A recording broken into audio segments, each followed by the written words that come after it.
Les textes liturgiques du mercredi 26 janvier 2022. Première lecture. J'ai souvenir de la foi sincère qui est en toi. 2 Timothée 1 et 8. Lecture de la deuxième lettre de Saint Paul apôtre à Timothée. Paul, apôtre du Christ Jésus par la volonté de Dieu, selon la promesse de la vie que nous avons dans le Christ Jésus, à Timothée, mon enfant bien-aimé. À toi, la grâce, la miséricorde et la paix de la part de Dieu le Père et du Christ Jésus notre Seigneur. Je suis plein de gratitude envers Dieu, à qui je rends un culte avec une conscience pure. À la suite de mes ancêtres, je lui rends grâce en me souvenant continuellement de toi dans mes prières, nuit et jour. Me rappelant tes larmes, j'ai un très vif désir de te revoir pour être rempli de joie. J'ai souvenir de la foi sincère qui est en toi, c'était celle qui habitait d'abord Loïs, ta grand-mère, et celle d'Eunice, ta mère, et j'ai la conviction que c'est aussi la tienne. Voilà pourquoi, je te le rappelle, ravive le don gratuit de Dieu, ce don qui est en toi depuis que je t'ai imposé les mains. Car ce n'est pas un esprit de peur que Dieu nous a donné, mais un esprit de force, d'amour et de pondération.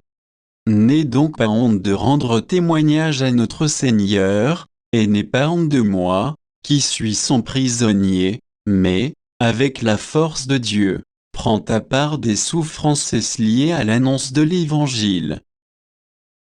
Parole du Seigneur. Psaume. PS 88, 89, 4 à 5, 27 à 28, 29 à 30.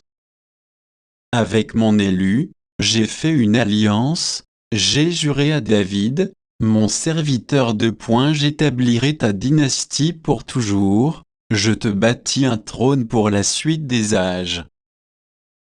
Il me dira, tu es mon Père, mon Dieu, mon roc et mon salut et moi, j'en ferai mon fils aîné, le plus grand des rois de la terre. Sans fin je lui garderai mon amour, mon alliance avec lui sera fidèle, je fonderai sa dynastie pour toujours, son trône aussi durable que les cieux.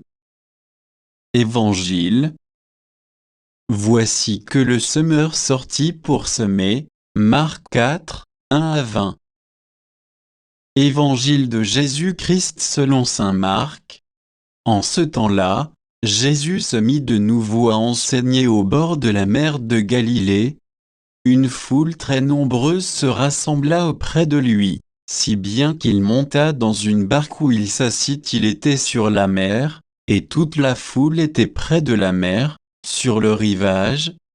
Il leur enseignait beaucoup de choses en paraboles, et dans son enseignement il leur disait, « Écoutez, voici que le semeur sortit pour semer comme il semait, du grain est tombé au bord du chemin, les oiseaux sont venus et ils ont tout mangé.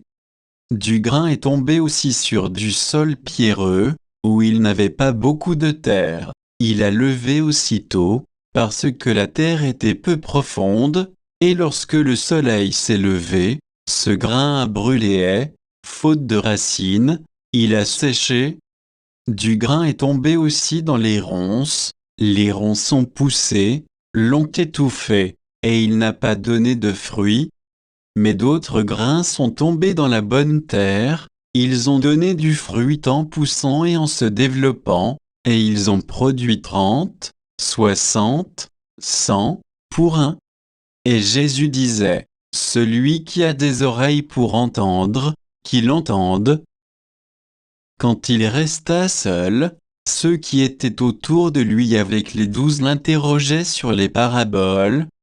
Il leur disait, « C'est à vous qu'est donné le mystère du royaume de Dieu, mais à ceux qui sont dehors, tout se présente sous forme de paraboles.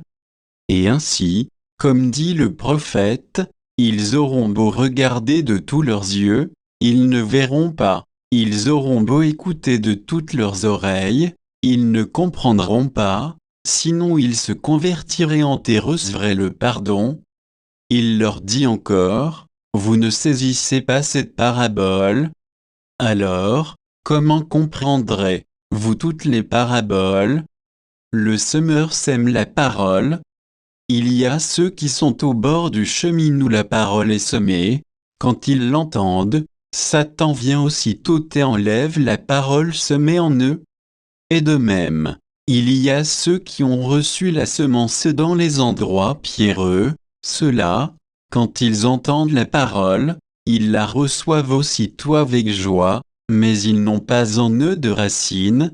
Ce sont les gens d'un moment, qu'est vienne la détresse ou la persécution à cause de la parole, ils trébuchent aussitôt. Et il y en a d'autres qui ont reçu la semence dans les ronces. Ceux-ci entendent la parole, mais les soucis du monde, la séduction de la richesse et à toutes les autres convoitises l'envahissent et étouffent la parole, qui ne donne pas de fruits. Et il y a ceux qui ont reçu la semence dans la bonne terre. Ceux-là entendent la parole, ils l'accueillent, et ils portent du fruit, 30, 60, 100, pour un. Acclamons la parole de Dieu.